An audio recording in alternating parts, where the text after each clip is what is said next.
Hi, I'm the hypnotist Jeff. That's going to be my title for this whole series.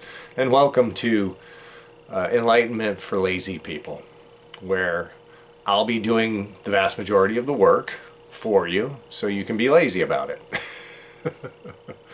I don't want you to work real hard, and I don't want you to take this world very seriously. So instead, what we're going to do is I'm going to do a lecture, and then I'm going to follow that with a hypnosis session that will program your subconscious mind for the positive messages that come out of the lecture. In other words, we're going to talk about, most of the time, Course in Miracles, but we can talk about Buddhism and various wisdom teachings of the past, specific teachers. I'm not exclusively a Course in Miracles teacher, and I don't think any Course in Miracles teachers are exclusively a Course in Miracles teachers. But that is the path that I took for enlightenment. So let's begin with what is enlightenment. According to most thought processes, enlightenment actually is a moment where the true self kind of shows up. But it's a bit more complicated than that. In A Course in Miracles, it's called revelation. And what revelation is a direct experience of God. So at a point in my past, it was actually the year 2012, I was meditating, and I had gotten really good at it, and I was using hypnosis to deepen the trance. I was using tricks from a hypnosis in order to get my mind to kind of float in nothingness. And what you experience when you're doing that is a kind of bliss. It's a really amazing state to be in. It is pure bliss. But one day I was sitting in the bliss, just a regular practice of the student's workbook. I would do it once in the morning and once in the late afternoon. I was sitting there, and I honestly don't remember what month it was or what day it was, or because you get wiped out after that. You don't really have I to this day don't really care too much about three-dimensional space-time. This reality doesn't matter anymore. It's kind of a big joke. But I'm going to try and make it as serious as I can for you, because I realize that you're going through these issues and these problems and you want this type of wisdom teaching. So I was sitting in my meditation chair and practicing meditation, and I entered into the bliss and was just sitting there when God showed up and kind of pulled me out of this reality and brought me to Him, and there's a oneness. I don't want to go into a lot of details because I don't want you to build an idea in your mind, which is imagination, not reality. So I'm just going to say that I experienced God in a direct way. And when you return, I don't know if you're a fan of Eckhart Tolle, but he talks about spending 2 years on park benches. I spent the next year in a kind of bliss, and it actually took me another 10 years after that in order to kind of put the whole thing back together. It's very difficult to come back to this reality after you've seen where you really are and who you really are, but it's part of the process. It's part of the whole understanding of the true self and the understanding of God and your role in God's reality. So this is going to be a parallel of my own path. We're going to use A Course in Miracles, but we'll also use, I was a big fan of Krishnamurti, of Sri Nisargadatta Maharaj, and Ramana Maharshi. I've read almost all the great books of the religions of the world. And the reason that I got interested in the first place was because I experienced a near-death experience. So I died in Palm Beach Gardens Hospital, Memorial Hospital, somewhere around June of the year 1990. I was bitten by fire ants and they caused anaphylactic shock. I died in the emergency room, which is a good place to die if you want to come back. But if you don't want to come back, that's a bad place to die, because they did bring me back and it wasn't very hard. But I experienced death. And that's what near-death experience is. It's the body dies and you get to experience what your consciousness actually is. And from that, I realized that my consciousness is very separate from my body. It really has almost nothing to do with the body. But while you're in the three-dimensional space-time reality, it's everything to do with the body.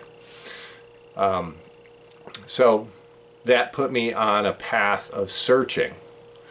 And as you are probably a spiritual seeker yourself, you might find this path interesting to take. One of the rules I had while being a seeker was that I was going to always give this 100% effort. Okay? You shouldn't pick up a religion because it fits your ego. As a matter of fact, if you're watching this and your inclination is for Taoism or Buddhism or Hinduism, I will touch on those subjects from time to time. That's not the path I took, but A Course in Miracles says that it doesn't matter. The way I put it when I'm trying to use a metaphor for understanding God is that there's a mountain. God's at the top of the mountain. And in order to get to the top of the mountain, there are a million different paths at the bottom of the mountain. And you can go up through Christianity, or you can go up through Judaism, or you can go up through Islam, or you can go up through any of those different paths. But as you get to the top, it all boils down to the same exact thing: silencing the mind. So in the Bible it says, "Be still and know that I am God." There's a bunch of other sayings from all the different religions. They all say this. Still the mind, control the mind, learn how to control it so that you can use it in the way it was meant to be used, which is to achieve enlightenment. Because there's really no other goal here. Everything else, all your goals in the three-dimensional space-time reality, end up in death. And that's reality. You're gonna die. Now, is this place bad enough yet for you to want to do something to get the heck off of this wheel? I mean, this is horrible. Don't take it seriously. It is horrible, though. Look at the death and destruction, the diseases, the accidents, the pain, the suffering of everything. Think of this one thing. You've got to kill something else in order to just feed yourself for this day. Truly, the Gnostics weren't far off when they said that this is hell. That this is the demiurge's creation. The demiurge and the ego sound like pretty much the same thing, don't they? So, let's go on this journey together. You found out a little bit about me. You can leave some comments down below underneath the thing and let me know a little bit about you. And let's help each other walk down this path. And let's use the talent that God gave me. This amazing voice, this ability to do hypnosis, even remotely. As a matter of fact, that's how I passed one of my hypnosis tests when I was studying hypnosis. I had to hypnotize my teacher, and I did it over the phone. And that's because I just got lucky. I just got this great voice. And let me use it.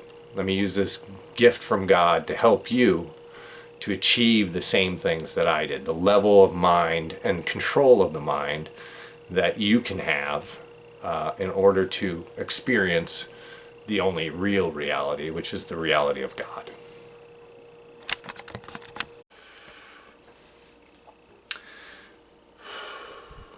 So the first thing that we're going to do is reduce your fear about hypnosis by telling you what hypnosis is really all about.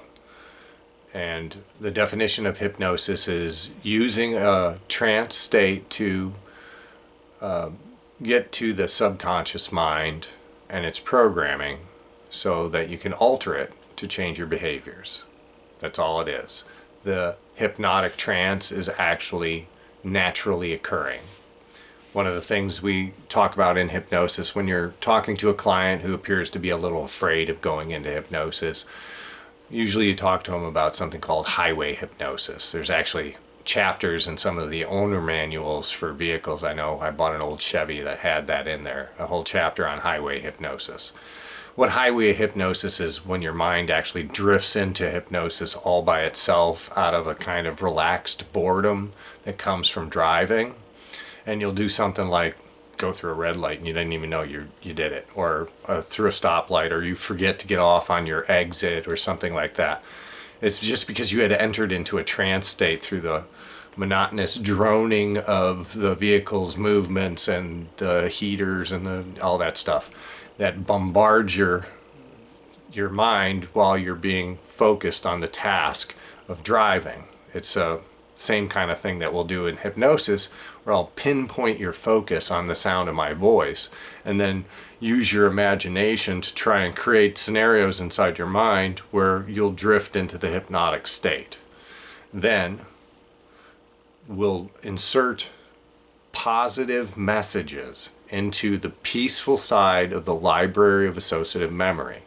You'll see that in the whole lecture on the model of the mind.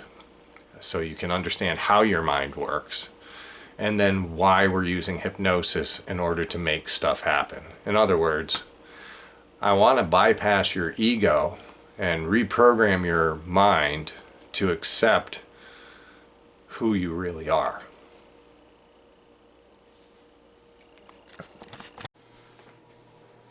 Okay, this is called the model of the mind. And this is how I help to explain hypnosis to people. So what is hypnosis? Hypnosis is creating a mind trance state that bypasses the critical factor in order to engage the memories locked away in your subconscious mind, what is called the library of associative memory or emotional memories. Okay, so what we're trying to do is get you from a conscious state into a subconscious state. Now, both of these use the same set of ears. So when you're listening to me in hypnosis, you understand that there's not four ears, or one ear that works and one that doesn't. No, the whole thing works together to create one mind state. So you have the conscious, the subconscious, and the unconscious mind. The unconscious mind, I just go through this real quick. First of all, that's your automatic functions.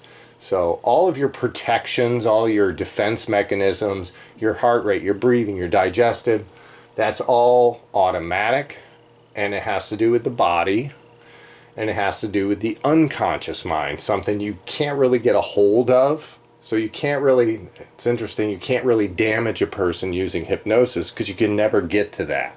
You can never get to the unconscious mind and really affect anything outside of the placebo effect or what you do to yourself through psychosomatic illnesses. But let's get to these two, which are the important ones when it comes to hypnosis. You'll see here that I've got the conscious mind here and the subconscious mind, the library of emotional memories, separated by this, the critical factor or a filter of the ego. Now that filter isn't actually in place until after the age of 12. It's around 12. You know, some people a little early, some people a little late in developing the ego, but that's what that is. And what it does is it keeps this information and this information separate from one another. You wouldn't want all of your memories pouring into your consciousness because then you'd be confused by everything. It's way too much information. So it's got to be held back by something, and that's held back by the filter. The hypnotic trance is a little trick we do to get into the subconscious mind, because what we want to do is gain access to this library. I did what's called age regression, not past life regression, age regression hypnotherapy. I did something that was called 5-path. I kind of stole that from Cal Banyan. I actually didn't steal it. I paid for it. I just didn't certify. So I got to play with it a little bit because I wasn't a certified hypnotherapist with the Banyan method. So let's break things down to their absolute basics. Where are you? You're in a three-dimensional space-time reality where you think you're a body in a world or on a planet, or however you want to say it. You're not. You're in an illusion of a body in a three-dimensional space-time reality. How do I know? Because the observer who's observing the three-dimensional space-time reality requires the act of observation in order to know that it's occurring. Sight, smell, taste, hearing, feeling. Do you remember the Matrix? Okay. Do your eyes actually see anything? No. You don't actually see anything. Your eyes gather light. That's what it does. That's what the cones in your retina do. They gather photonic energy. That creates an impulse that goes down your optic nerve. It's a cross-hemispherical thing in the back of your brain. And there's 3 levels of filters in there that give you the picture of what's going on. The third filter, the most important one, is associative memory. So, how do I know you're in a simulation? Because I could take all this away from you and just put the inputs directly in, and you'd still do the same exact thing. It doesn't matter whether there's a world there or not.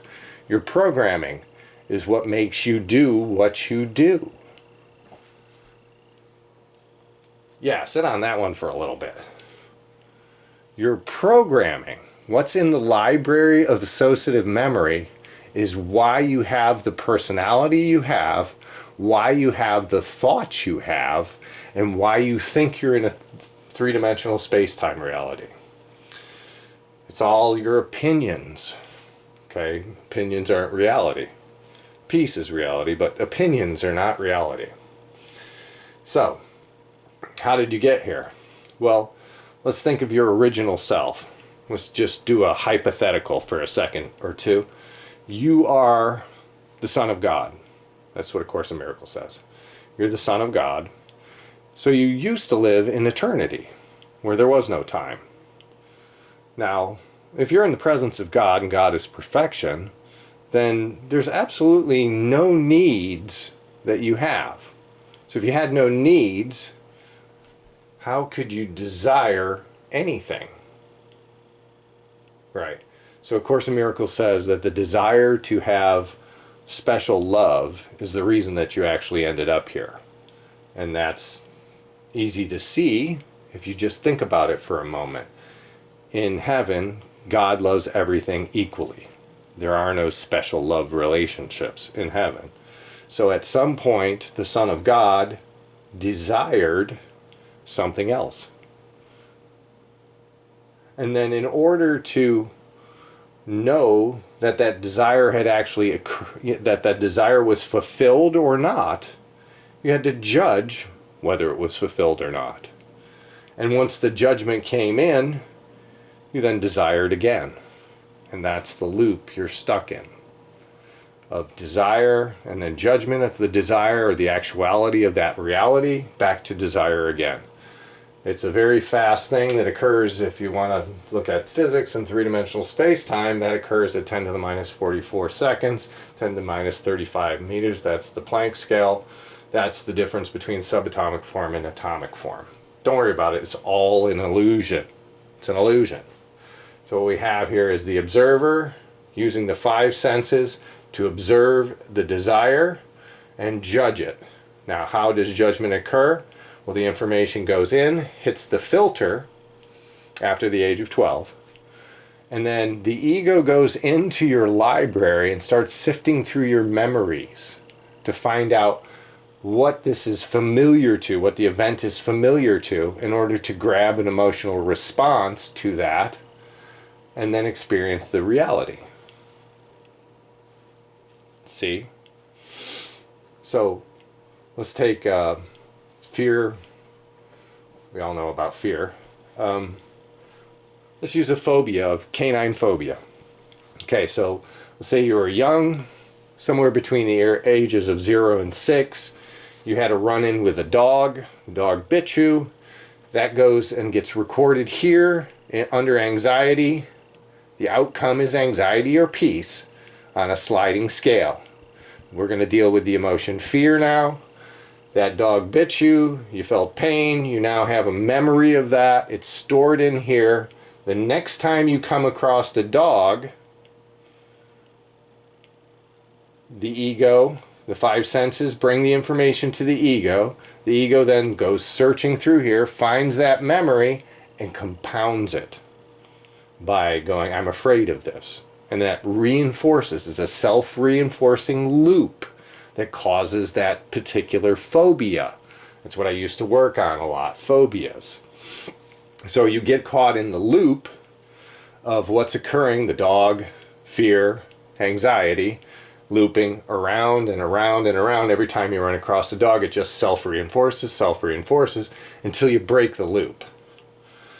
And you'd be amazed at what happens when that loop breaks, because a lot of the other things that are in here end up kind of collapsing like dominoes. So, this is what hypnosis is trying to do. It's trying to take what is occurring in the conscious mind. It's bypassing, using the hypnotic trance, bypassing the filter of the ego to enter into this area of your mind. And what we're doing is I'm constantly reinforcing peace. Whether it's through hope or bliss or love or cooperation, laughter or innocence, doesn't matter. I'm constantly trying to reinforce peace so that I can build message units here and kind of overwhelm this side of your subconscious mind. That's why we use hypnosis in these classes.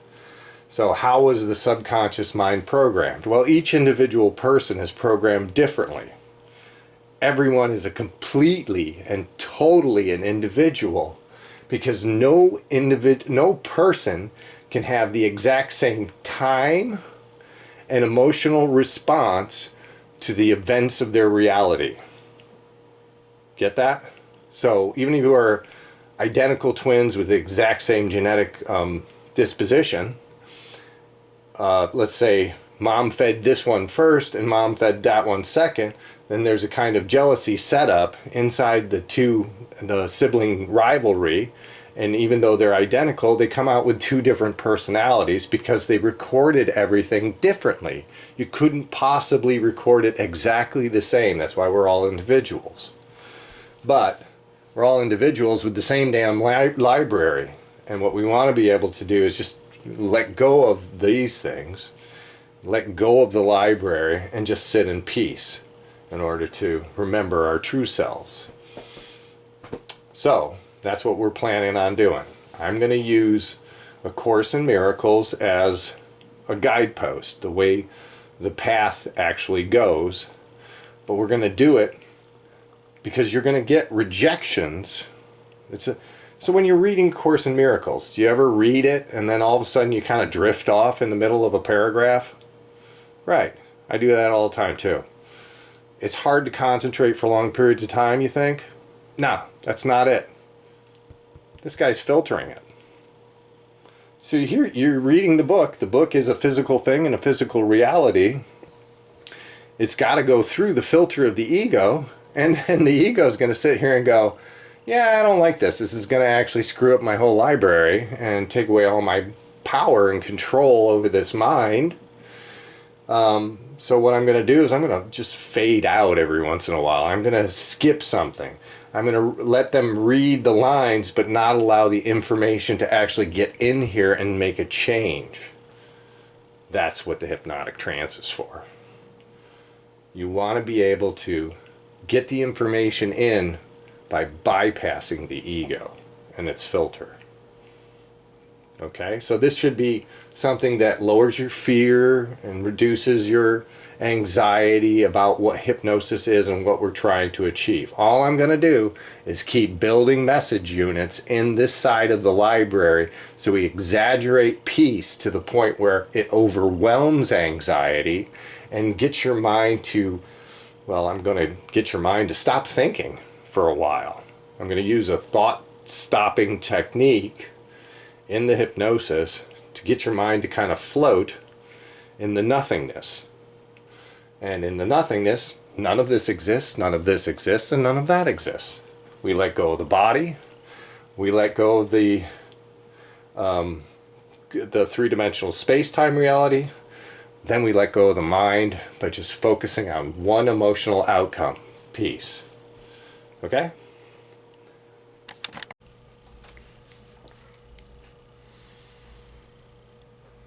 The video that you watched earlier, I shot 14 days ago. Divine Intervention decided that before I released this first video, I had to go through what's commonly referred to as the dark night of the soul. In my case, I've had heart disease for quite some time, and many stressors came into my life at the same time, which pushed me into what's commonly referred to as the dark night of the soul. It's a very freeing thing because it teaches you the totality of the illusion you're in and how the ego generates the totality. But it's not easy. The dark night of the soul will force you into looking right into the eyes of your greatest fears and will push you all the way to your total breaking point so that the ego no longer has any kind of control over your mind. I ended up having another heart attack, ended up in the emergency room. I did not get a chance to sleep for part of it was my dream phases were making me feel like I was dying, choking to death. And I don't know if you've ever choked, but the struggle is a helpless struggle. And that can really change the way you look at the world.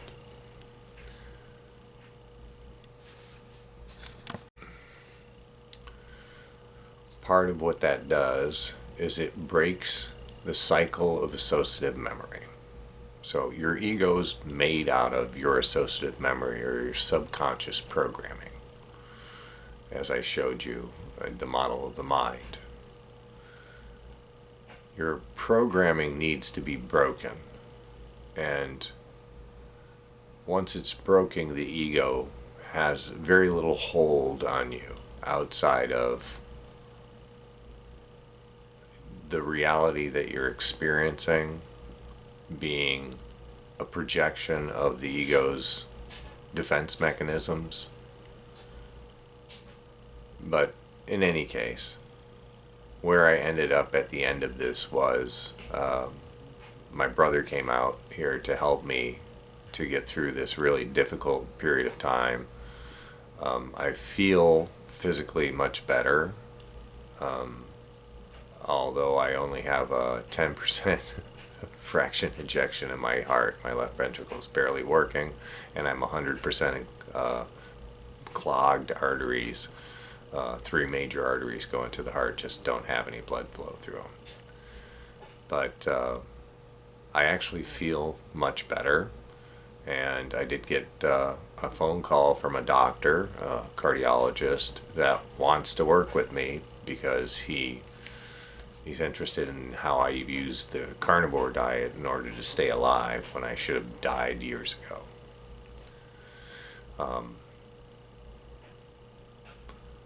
It also allowed me an opportunity to look at Christian fundamentalism and how the ego controls that issue. But again, the whole thing, the entirety of reality, it's alright, buddy. The entirety of reality is a projection of the ego. It's not real. It's a total illusion. But you're not going to be able to teach that until you become the healed teacher. And that's what happened, started occurring about 14 days ago. So the next section of the video will be the hypnosis section. Again, I'm not going to actually give you suggestions that I make up. I'm just going to take the portions of the review of the Course in Miracles. We'll start over again from the beginning. The first 50 lessons are condensed in the review section, the first review section of Course in Miracles workbook for students.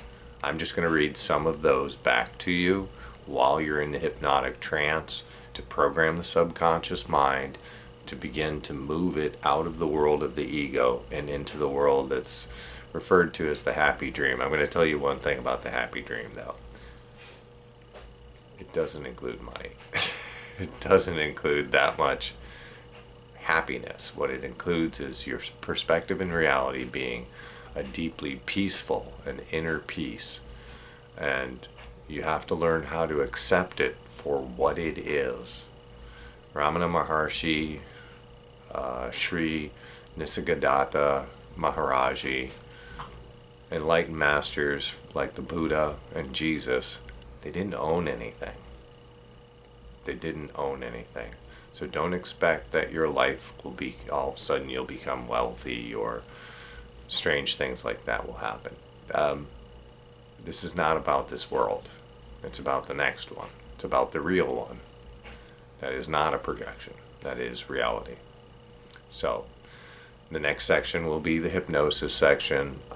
It'll be a separate video, and I'll try to do a better job of containing this. One of the things that the Dark Night of the Soul did for me was to give me an avenue to upload videos, because I live so far up in the woods that there's no phone service up here, there's no hard lines, there's no cable, there's no satellite abilities, there's no abilities whatsoever. And I know you said satellite, but you can just put a dish up. You can't put a dish up where I am because I'm on an Indian reservation that's green belt restricted, which means we can't cut down trees, which means I can't get a satellite signal.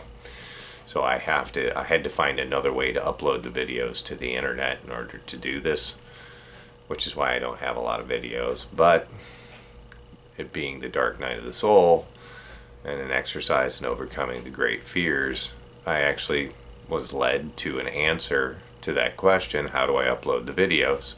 And it turns out I found a way. So we'll see you in the next video. Thanks for watching this one. Like, subscribe, comment. That helps the algorithm and helps to promote the ideas that, especially if it's helping you out, do your best to help others. Become the healed healer instead of a teacher of unhealed mind.